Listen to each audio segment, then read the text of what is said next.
and welcome back to Atreyu News. It is now Sunday afternoon. Breaking: U.S. carrier under threat. North Korea has just made a direct threat to the USS Michigan, promising to sink it. Well, they sure are making friends these days. From RT, North Korea has promised to sink a U.S. submarine currently deployed in South Korean waters if the Americans take provocative action. The statement comes shortly after Donald Trump said he won't be happy if Pyongyang conducts another nuclear test. North Korea's state-controlled Zakiri news website warned on Sunday that the USS Michigan won't even be able to rise to the surface when it will meet a miserable end and turn into an underwater ghost. North Korea's nuclear deterrent will assure that American aircraft carriers, nuclear submarines, and other military hardware will be shattered into pieces of molten metal if they threaten Pyongyang, the article read. And I suppose whose weapons would they be using to achieve this? 'Cause it sure as hell would not be their own. The entire country is under satellite surveillance and heat signatures. If even one silo starts heating up, or even one airplane that could carry a nuclear payload, the whole thing is getting watched. If the Americans and the Allies see anything that they don't like, there'll just be a crater wherever the item was. The deployment of the USS Michigan submarine and the USS Carl Vinson aircraft carrier group near the Korean Peninsula is aimed at further intensifying threats against our republic, it added. I like how these communist states, like I was discussing before, they're all called democratic republics. And like even this idiot saying our republic.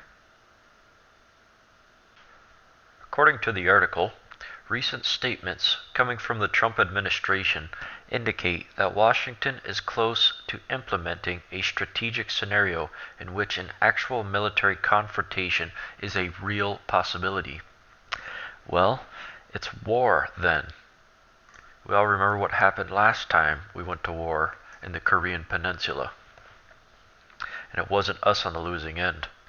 It's official. Look who Megyn Kelly will sit down with in her first NBC interview. Well, it'll come to no surprise. The degenerates.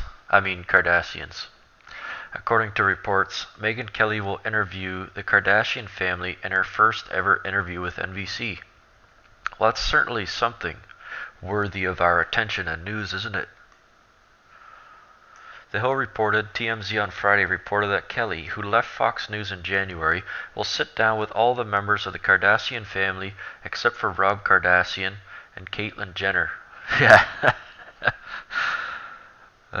Kelly's new show will debut on NBC in June. Tucker Carlson, founder of the conservative news website The Daily Caller, initially replaced Kelly in the network's 9 p.m. slot before Fox moved him to 8 p.m. to take over for Bill O'Reilly. And from what I understand, Tucker Carlson is actually doing better than both O'Reilly was and Kelly. People are really drawn to him. Even though I find Tucker to, well, he's not going to discuss stuff that we're discussing. He's not going to talk about stuff that we know. He basically kicks around tin cans every day. He picks people who are easy targets on the left with almost no intellect, and they can't even defend themselves half the time. So it's good for entertainment. But that's all it is, entertainment. Wow, Secretary of State Rex Tillerson just saved a bunch of money. Secretary of State Rex Tillerson is about to save taxpayers a boatload of money by proposing to eliminate 2,300 jobs at the State Department. Yeah, and they probably each make, what, $80,000 a year and up type of thing? Secretary of State Rex Tillerson is proposing to eliminate 2,300 jobs as part of a plan to cut more than a quarter of the State Department's budget for the next fiscal year, officials said Friday. The plan will almost certainly meet the resistance from lawmakers opposing President Donald Trump's proposal to shrink the size of the federal government. Well, what's that saying? The bigger the government is, the less freedom people have. Something like that. Which is true. In fact, when America and the Western Empire was at its highest pinnacle of freedom, the governments were the smallest, even in the Renaissance in Europe. The only reason the Renaissance was allowed to take place is because 2/3 of the rulers of Europe had died from the plague.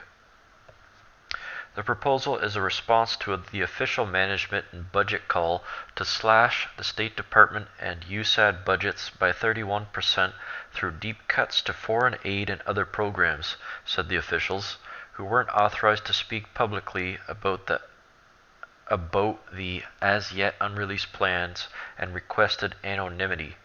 Tillerson's plan would entail a 26% budget reduction, they said. Tillerson's proposal reduces the number of new diplomats being hired and includes the State Department and U.S. Agency for International Development possible consolidation. According to officials briefed on the proposal, the staff cuts would amount to about 3% of the department's roughly 75,000 people workforce.